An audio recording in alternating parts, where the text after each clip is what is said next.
यह एक खूबसूरत कहानी है जिसमें बीते दिनों की यादें, अधूरी चाहतें और जिंदगी की हकीकतें गहराई से उभर कर आती हैं।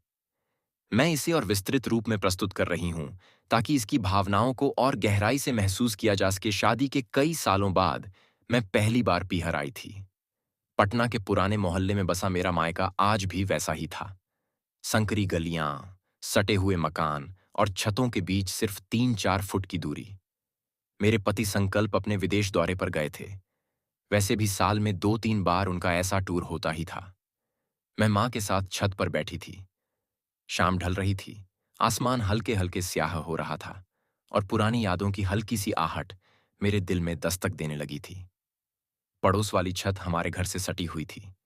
उस घर में कभी अविनाश रहता था, मुझसे 4-5 साल बड़ा, मेरे ही स्कूल का एक लड़का। न जाने क्यों अचानक उसकी याद आ गई। मैं मां से पूछ बैठी, अविनाश, आजकल कहाँ है?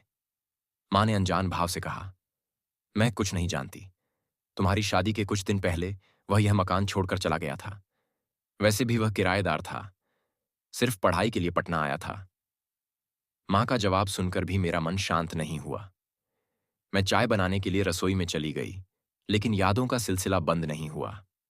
हाथ में चाय का कप था, पर ध्यान कहीं और था।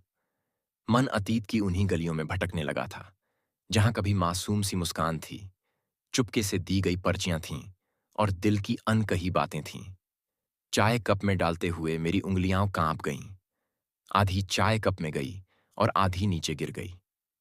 मैं हल्के से मुस्कुराई। शायद अतीत की कोई गलती अब वर्तमान में दोहराई जा रही थी। खैर, मैं चाय लेकर छत पर आ गई।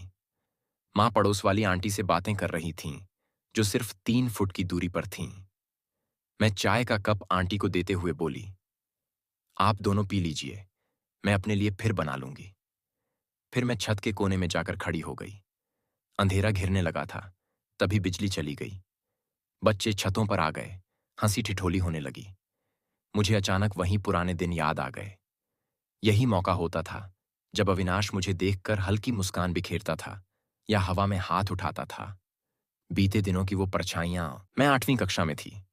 अक्सर छत पर कपड़े सुखाने जाती और अविनाश भी वहीं होता, खासकर छुट्टियों में। एक दिन बिजली चली गई थी। हल्का सा अंधेरा था। तभी अविनाश चुपके से पास आया और एक छोटी सी पर्ची मेरे हाथ में थमा दी। फिर बिना कुछ कहे मुस्कुराता हुआ भाग गया। मेरा दिल जोर से धड़कने लगा था। डर, उत्सुकता और अजीब सी खुशी के मिले जुले भाव थे। मैंने पर्ची को अपने कुर्ते के अंदर छुपा लिया और कमरे में जाकर उसे पढ़ा। दीपा, तुम जब मुस्कुराती हो तो बहुत सुंदर लगती हो और मुझे यह देखकर खुशी होती है। मैंने जवाब नहीं दिया, कभी कोई इजहार नहीं किया, लेकिन उसकी मुस्कान मुझे अच्छी लगती थी। फिर मेरी दीदी की शादी आई। मेहंदी की रस्म में मैंने भी दोनों हाथों में मेहंदी लगवाई थी। शाम को छत पर गई तो देखा अविनाश भी अपनी छत पर था। उसने मुस्कुराकर हाथ हिलाया। न जाने क्यों मैं भी मेहंदी लगे हाथ दिखाने के लिए हाथ उठा बैठी। उसने इशारों से पास बुलाया और मैं अनायास खींची चली गई। जैसे ही मैं रेलिंग के पास पहुंची, उसने झट से मेरे हाथों को चूम लिया। मैं चौंक कर पीछे हट गई। दिल जोर जोर से धड़कने लगा था। इसके बाद भी जब भी मौका मिलता, वह चुपके से पर्ची थमा देता। यूं ही मुस्कुराती रहो। मुझे अच्छा लगता, पर मैंने कभी कोई जवाब नहीं दिया। फिर समय आगे बढ़ा। +2 के बाद कॉलेज ज्वाइन किया, पर तभी अचानक मेरी दीदी ने ससुराल से मेरे लिए एक रिश्ता सुझाया। घर वालों ने कहा, इतना अच्छा रिश्ता आया है, इसे ठुकराना ठीक नहीं। पढ़ाई शादी के बाद भी हो सकती है। मेरी शादी इंदौर में तय हो गई। शादी की तैयारियां चल रही थीं। तभी एक दिन अविनाश ने किसी छोटे बच्चे के हाथ मेरे लिए पर्ची भिजवाई। शादी मुबारक हो। ससुराल में भी मुस्कुराती रहना।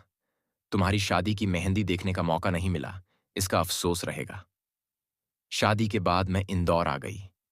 संकल्प बहुत अच्छे इंसान थे, लेकिन अपने काम में व्यस्त रहते थे।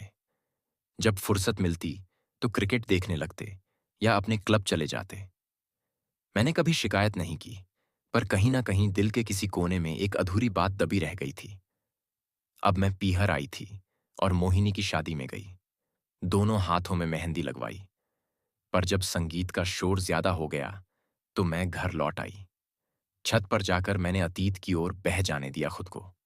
अनजाने में मैंने दोनों हाथ हवा में लहरा दिए, बिल्कुल वैसे ही जैसे कभी अविनाश के सामने किया था। पड़ोस वाली आंटी ने देख लिया और मुस्कुराकर बोली, बहुत अच्छे लग रहे हैं मेहंदी वाले हाथ। दूल्हा बहुत प्यार करता होगा। मैं शर्मा गई। रात में लैपटॉप खोला तो देखा अविनाश की फ्रेंड रिक्वेस्ट आई थी। मैंने झट से स्वीकार कर लिया। तुरंत उसका मैसेज आया, कैसी हो दीपा? तुम्हारी मुस्कान बरकरार है ना? संकल्प को भी तुम्हारी मुस्कान अच्छी लगती होगी। मैं चौंक गई। उसे संकल्प के बारे में कैसे पता? तुम उन्हें कैसे जानते हो? मैंने पूछा। मैं दुबई में टीचर हूं। संकल्प हमारे स्कूल में कंप्यूटर सिस्टम लगाने आया था। वहीं पता चला कि तुम उसकी पत्नी हो। उसने ही तुम्हारा नंबर दिया। मैंने हंसकर पूछा, तुम्हारी शादी? पहले बीवी तो आए, फिर बच्चे भी आ जाएंगे। मतलब अभी तक शादी नहीं की? नहीं, अब कर लूंगा। क्यों? हर क्यों का जवाब हो, यह जरूरी नहीं। फिर उसने कहा, तुम्हारी शादी की मेहंदी नहीं देख सका था, दिखाओगी? मैंने वीडियो ऑन कर हाथ दिखा दिए। ब्यूटीफुल, अब वही पुरानी मुस्कान भी दिखा दो। मैं मुस्कुरा दी। उसने कहा, बस यही देखने की ख्वाहिश थी। मैंने मजाक में कहा, अपनी शादी में बुलाना मत भूलना। अब पता मिल गया है, भूलने का सवाल ही नहीं। बिजली चली गई, इंटरनेट बंद हो गया, पर अविनाश की बातें और मेरी पुरानी यादें कहीं रोशनी बनकर अब भी जल रही थीं।